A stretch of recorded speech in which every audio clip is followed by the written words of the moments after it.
마태복음 28장 1절에서 10절 말씀. 안식일이 다하여 가고 안식 후 첫날이 되려는 미명에 막달라 마리아와 다른 마리아가 무덤을 보려고 왔더니 큰 지진이 나며 주의 천사가 하늘로서 내려와 돌을 굴려내고 그 위에 앉았는데 그 형상이 번개 같고 그 옷은 눈같이 희건을 수직하던 자들이 저를 무서워하여 떨며 죽은 사람과 같이 되었더라.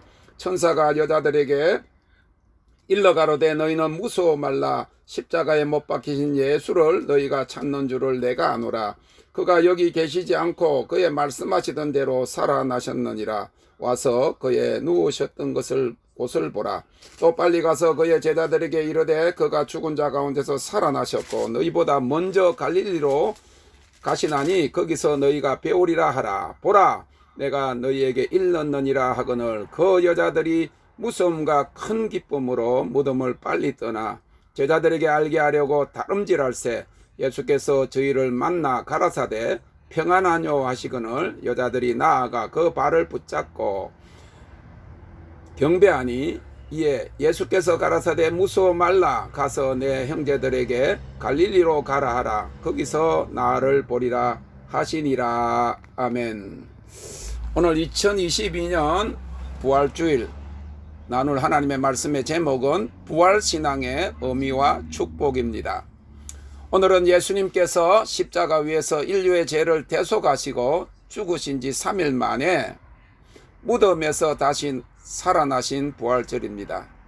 꽃이 봄을 기다리듯이 별이 아침을 기다리듯이 노란 옥수수가 여름을 기다리듯이 나사로가 감미롭고 기쁜 꿈속에서 그를 깨울 예수님의 목소리를 기다리듯이 예수님의 죽음이 부활을 기다리고 있다가 이날 아침 이런 새벽에 굳게 막혀있던 돌문이 옮겨지고 예수님이 부활하셨습니다. 이 예수님의 부활을 새 생명이라고 말씀합니다. 우리 미국에서는, 한국에서는 어쩐지 모르겠어요. 미국에서는 이 부활절에 바니 해가 토끼가 상징들이 많이 나옵니다. 왜 그런가 했더니 토끼가 추운 겨울에는 굴 속에 들어가 있다가 따뜻한 봄이 되니까 이제 나오는 것을 이야기합니다. 동면에서 깨어나는 것을 이야기하고 있습니다. 그리고 노란색을 많이 상징하고 특별히 또 교회마다 이 삶은 달걀을 에다가 칠을 해서 부활절에 아이들에게 시각적인 효과를 주는 것이 무엇인가 하니까 그 껍질을 깨고 그 안에 있던 알이 병아리로 태어나는 새 생명을 말씀하고 있는 것입니다. 주님께서 무덤에서 부활하셨습니다. 인도의 교회에서는 부활절 이른 새벽에 공동묘지에서 모여서 예배를 드리고 난 후에 모두 크게 웃습니다. 죽음에 대한 승리를 나타내는 것입니다. 우리도 죽음과 두려움에 대해서 크게 웃어야 합니다. 그래서 부활은 기쁨입니다. 죄와 사망에 대한 그런 완전한 승리이기 때문인 것입니다. 주일학교 선생님이 아이들에게 예수님이 부활하신 후에 제자들에게 나타나셔서 제일 처음 한 말이 무엇인가 라고 물었더니 예수님이 제자들에게 오셔서 하신 말씀은 두 가지예요. 너에게 평강이 있을지어다. 왜냐하면 두려워 떨고 있기 때문에. 그리고 두 번째 주님이 숨을 내쉬면서 성령을 받아라 그렇게 말씀하셨습니다. 근데 이 한 아이가 일어서서 다리를 쫙 벌리고 벌쩍 점프했다가 뛰어내리면서 짜잔 두 팔을 올리며 대답했다는 것이 짜잔 서프라이즈 놀랐지 몰랐지 그런 뜻입니다. 요한복음 19장 19절과 21절에 부활하신 주님께서 두려워 떠는 제자들에게 너에게 평강이 있을지 peace be with you 그리고 receive the Holy Spirit 성령을 받으라 하셨습니다. 할렐루야. 진실로 이 아침에 주님께서 죄와 사망의 권세를 깨뜨리고 부활하셨습니다. 그래서 우리는 이렇게 외칩니다. 고린도전서 15장 55절 58절입니다. 사망아 너의 이기는 것이 어디 있느냐? 사망아 너의 쏘는 것이 어디 있느냐? 사망에 쏘는 것은 죄요 제 권능은 율법이라. 우리 주 예수 그리스도로 말미암아 우리에게 이김을 주시는 하나님께 감사하노니 그러므로 내 사랑하는 형제들아 경고하며 흔들리지 말며 항상 주의 일에 더욱 힘쓰는 자들이 되라.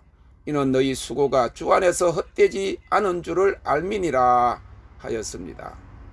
어느 신학자는 말하기를 십자가는 인류 최대의 모순이다. 그러나 부활은 그 모순을 완전히 극복했다라고 했습니다. 하나님의 아들이시며 신이신 예수께서 아무 힘도 없이 십자가에서 죽으셨을 때 하늘도 캄캄해지고 인류 구원의 소망이 끊어진 것 같고 그를 반대하고 죽인 자들이 승리한 것 같았습니다. 그러나 그가 부활하심으로 이 모순은 한꺼번에 다 극복이 되었고 사망의 권세에 대하여 영원한 승리를 가져오신 것입니다. 주님의 십자가의 죽으심은 그러므로 우리의 구원을 완성하셨고 주님의 죽음에서의 부활은 우리의 영생의 소망을 확정하셨습니다. 그래서 기독교 신앙, 그리스도인의 믿음 생활은 이 십자가와 부활에서 시작됩니다. 십자가를 통해서 내가 죄와 사망에 대하여 죽고 부활을 통해서 내가 의와 생명에 대해서 산 것입니다. 우리 신앙생활의 출발점이 이 십자가와 부활이고 신앙생활의 목적지는 하나님의 보좌가 있는 하나님의 나라라는 것을 알아야만 합니다. 예수님의 탄생과 부활이 부인할 수 없는 역사적인 사실이고 부연 설명이 필요 없는 우리 믿음의 토대가 되기 때문에 예수님이 나를 위해서 죽으셨고 예수님이 나를 위해서 다시 사셨다 하는 것이 믿어지지 않으면 아직까지 구원을 받아들이지 못한 상태라는 것을 알아야 합니다. 신학자도 마찬가지, 목회자도 마찬가지. 주님이 나를 위해서 죽으셨다. 이 구원에 감격이 없다고 하면 주님이 나를 위해서 다시 사셨다 하는 그런 믿음의 확신이 없다고 하면 믿는 자가 아닌 거지요. 부활사건은 그리스도인 각자가 그래서 자기 개인의 신앙적인 결단에서 고백하는 실존적이고 체험적인 진리가 되어야 합니다. 이 아침에 이 부활의 사실을 확신하고 그리고 다시 한번 확정하는 부활신앙을 우리가 가져야 할 것입니다. 부활은 어떤 의미를 가지고 있습니까? 첫째, 부활은 신비적인 사건입니다. 예수님의 부활은 인간의 어떤 이론이나 변정으로 설명할 수 없는 영적 사건입니다. 부활은 자연적인 생명의 연속이 아닙니다. 생명의 연장이 아닌 것입니다. 부활 사건은 하나님의 창조의 계시입니다. 옛것의 완전한 죽음에서 이루어지는 재창조의 역사인 것입니다. 주님은 완전히 죽으셨습니다. 어떤 믿지 아니하는 불신자들이 말하는 것처럼 가사 상태에 들어갔다가 깨어난 것이 아니라고 하는 것입니다. 완전히 주님은 죽으셨습니다. 아담의 원죄로 인해서 태어난 모든 인간의 죄를 사시기 위해서 완전히 죽으셨습니다. 왜냐하면 죄의 삭은 사망이기 때문인 것입니다. 그리고 주님은 다시 사셨습니다. 새 생명의 역사요. 그리고 창조의 역사인 것입니다. 이 부활의 생명은 우리로 하여금 죄와 사망과 마귀의 권세를 이기고 영원한 승리자가 되게 합니다. 이 부활 생명이 자신을 십자가에 내어주신 완전한 죽음을 통해서 우리에게 오게 되었습니다. 겟세마네 동산에서 주님은 십자가를 앞에 둔 극심한 번민 속에서 내 원대로 마옵시고 아버지의 원대로 되기를 원합니다 하면서 자신의 뜻을 내려놓고 하나님의 뜻에 순종하였습니다. 그러므로 부활의 영원한 생명에 참여하고자 하는 우리들도 세상과 주님을 동시에 붙잡을 수 없음을 알고 세상을 버리고 주님을 택해야 합니다. 오래전에 많이 읽혔던 이용규 몽골 선교 사에 내려놓음이라고 하는 책에 보면 몽골의 교회에서 간 믿은 처녀의 이야기가 나오는데, 주일날 아침에 예배가 막 시작되려고 하는데 그 처녀가 땀을 흘리며 헐레벌떡 뛰어왔습니다. 소를 잃어버려서 아침부터 그 소를 찾으려고 들판으로 뛰어다니다가 예배 시간이 다 되어서 소를 버려두고 예배드리러 달려왔다는 것입니다.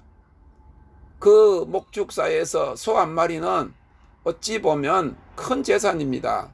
그런데 소를 잃어버릴 상황 속에서 예배 시간이 되어서 소는 그냥 두고 예배드리러 헐레벌떡 그 시간에 늦지 않게 달려왔는데, 예배를 드리고 났을 때 소 울음소리가 나서 나가보니까 잃었던 소가 집도 아닌 교회 마당에 와 있더라는 것입니다. 예배도 드리고 소도 찾았습니다. 현대 교인들 중에 이렇게 할 교인들이 과연 얼마나 되겠느냐 하는 것입니다. 우리는 세상과 하나님을 겸하여 섬길 수 없습니다. 자기 부인 없이 주님을 따를 수가 없는 것입니다. 십자가가 없이 부활이 없고 고난 없이 영광이 없습니다. 오래전에 이 부활절에 어떤 그 고난 주간이죠. 이 터메큘라 그 가톨릭 비정관이라 그러는데 수양관에서 일어난 살인사건 보도가 되었습니다. 고난 주간에 자신을 부인하고 주님의 십자가 고난에 동참해야 될 그런 수도하는 그런 가톨릭 수양관에 왔던 사람들이 서로를 죽이는 그런 살인사건이 일어난 것을 보면 자신을 부인하기 힘든 이 타락한 인간의 본성을 보여주고 있는 것입니다. 또한 마찬가지로 지금은 가톨릭 성당으로 변했지요.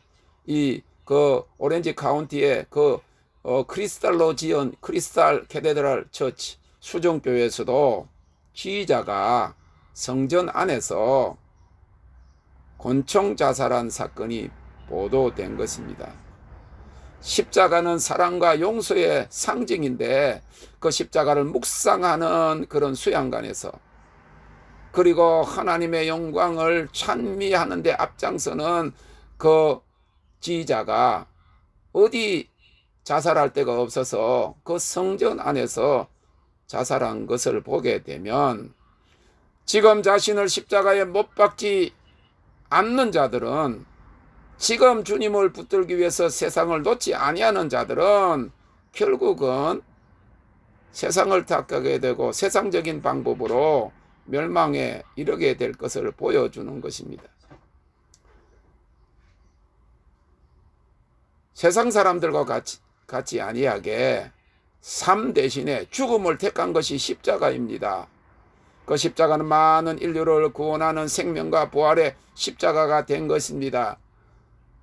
고린도전서 1장 18절에 그래서 십자가의 도가 멸망하는 자에게는 미련한 것이요, 그러나 구원을 얻는 우리에게는 하나님의 능력이 됨이니라 말씀했습니다. 오래전에 2006년입니다. 10월달인데 이 사우스 캐롤라이나의 그 모라비안 폴스에서 한번 기도하는 중에 엄청난 진동 가운데 쓰러져서 비몽사몽간의 영적 경험을 하였는데, 몸이 떨리며 올라가더니 십자가에 달리신 주님 옆에 있게 되었습니다. 2000년 전에 십자가에 달리신 그 주님 옆에 있는 그런 영적 경험을 하게 되었습니다. 그때 고난 중에 계신 주님께서 내가 목마르다 I am thirsty라고 하셨어요. 그 말을 듣는 순간에 내 입이 타 들어가고 나도 목마르기 시작했습니다. 주님께서 또다시 I am thirst for the soul이라고 하셨어요. 내가 영혼에 목마르다 말씀하시고 난 후에 It's finished, 다 이루었다 하시고 운명하시는 모습을 보았습니다. 그때 주님이 목마르신 것은 아직도 구원받아야 할 영혼 때문인 것을 알게 되었습니다. 주님은 십자가에서 죽으시고 사흘 만에 부활하시고 이제 곧 하나님 보좌 우편에 계시다가 곧 우리를 데리러 오실 그 주님이시지만은, 주님은 아직까지 예수 그리스도를 구주로 세상의 메시아로 영접하지 아니하고 있는 수많은 그 영혼들을 향해서는 지금도 십자가에 달리신 상태로 내가 영혼에 목마르다, 그렇게 하고 계시는 것입니다. 하늘의 밀알이 땅에 떨어져 죽으면 많은 열매를 맺느니라 하는 말씀의 실현이 십자가와 부활로 나타나는 것입니다. 오늘 우리도 자신을 부인하고 주님께 내어드림으로 많은 영혼의 열매를 맺어 드릴 수 있기를 바랍니다. 그러면 이 부활신앙을 가진 자들에게 주어지는 축복은 무엇입니까? 첫째, 두려움을 이기는 평강입니다. 제가 세상에 들어온 직후에 인간에게 찾아온 것이 바로 이 두려움입니다. 아담과 하와가 선악과를 따먹고 범죄한 후에 하나님께서 아담아 내가 어디 있느냐 부르셨을 때에 그가 내가 동산에서 하나님의 소리를 듣고 내가 벗었으므로 두려워하여 숨었나이다 라고 말했습니다. 그러나 아담의 타락 이후로 죄로 인한 두려움이 인간을 지배하게 되었습니다. 왜냐하면 죄로 인하여 죽음이 왔고 죄 삭스로 사망이 인간에게 필연적이기 때문입니다. 죽음을 두려워하지 않는 사람은 없기 때문인 것입니다. 오늘 본문에도 막달라 마리아와 다른 마리아가 예수님의 무덤에 찾아온 기사가 나오는데 무서움이라고 하는 단어가 4번이나 나옵니다. 4절에 무서워 떨며, 5절에 무서워 말라, 8절에 무서움과 10절에 무서워 말라라고 하는 그런 용어입니다. 그때 부활하신 주님께서 그들에게 처음으로 하신 말씀이 평안하뇨 라고 하셨고 무서워 말라 하셨습니다. 요한복음 20장 19절에서 주님은 부활하신 그날 저녁에 두려워하여 문을 닫고 모인 제자들에게 너에게 평강이 있을지어다 라고 말씀하셨습니다. 21절에도 또다시 너에게 평강이 있을지어다. 26절에는 8일을 지난 날 또다시 찾아오셔서 너에게 평강이 있을지어다 라고 하셨습니다. 부활신앙을 소유하는 우리에게 오늘 이 아침에 주시는 첫째 축복이 평강임을 믿으시기를 바랍니다.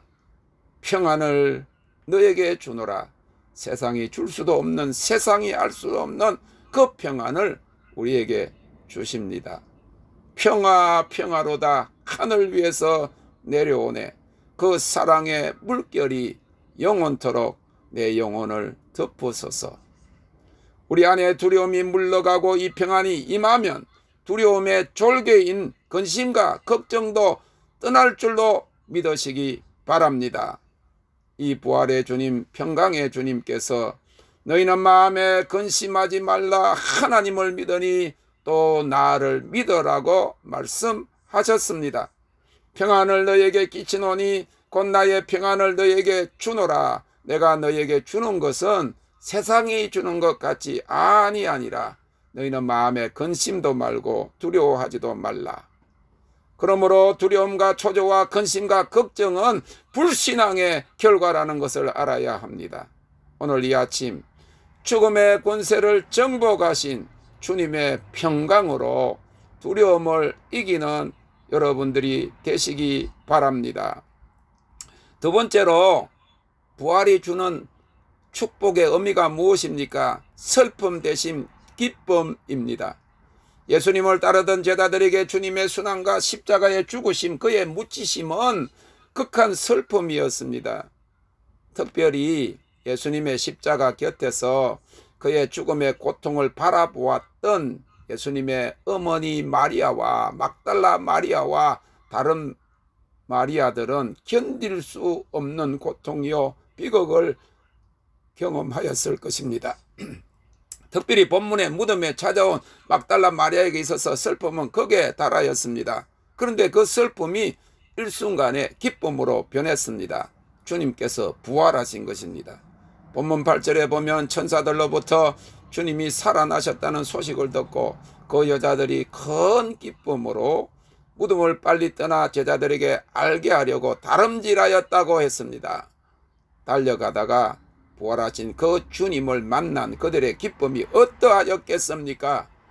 극한 슬픔 중에 겪는 기쁨은 그야말로 영혼의 희열을 가져오는 것입니다. 풀로 신학교 오래전에 철야 예배 후에 기도하다가 한 자매가 그런 기쁨과 환희를 맛보는 것을 보았습니다. 한없는 슬픔 중에 있다가 하나님을 만나 아빠 아빠 하며 기뻐하던 모습이었습니다.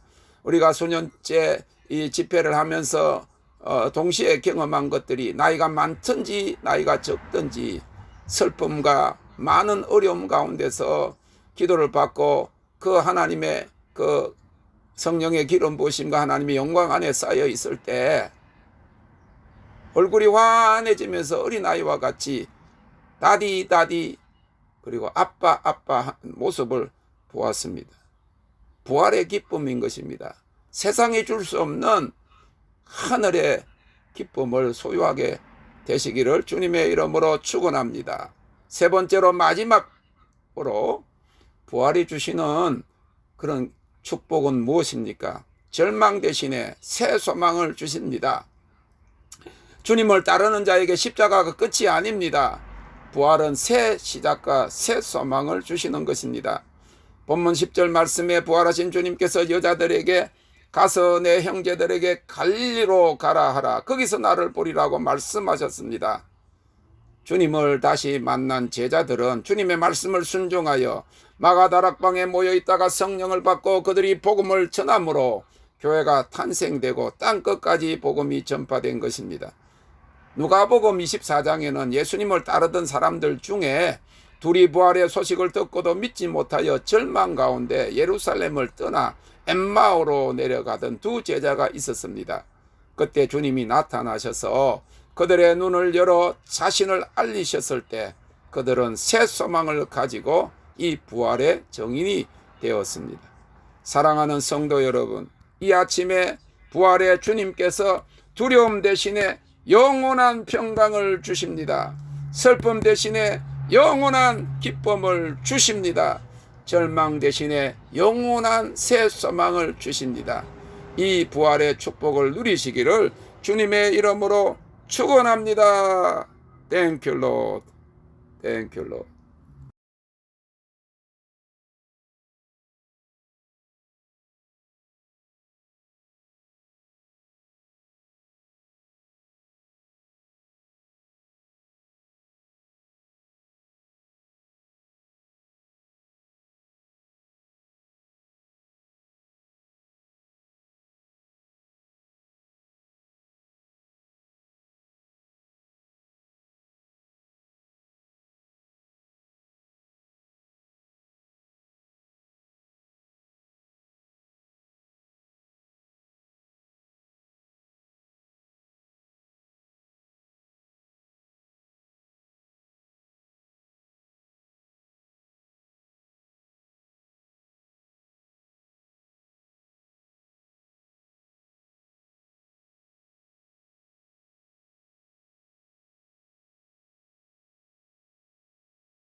축원합니다. Thank you, Lord. Thank you, Lord.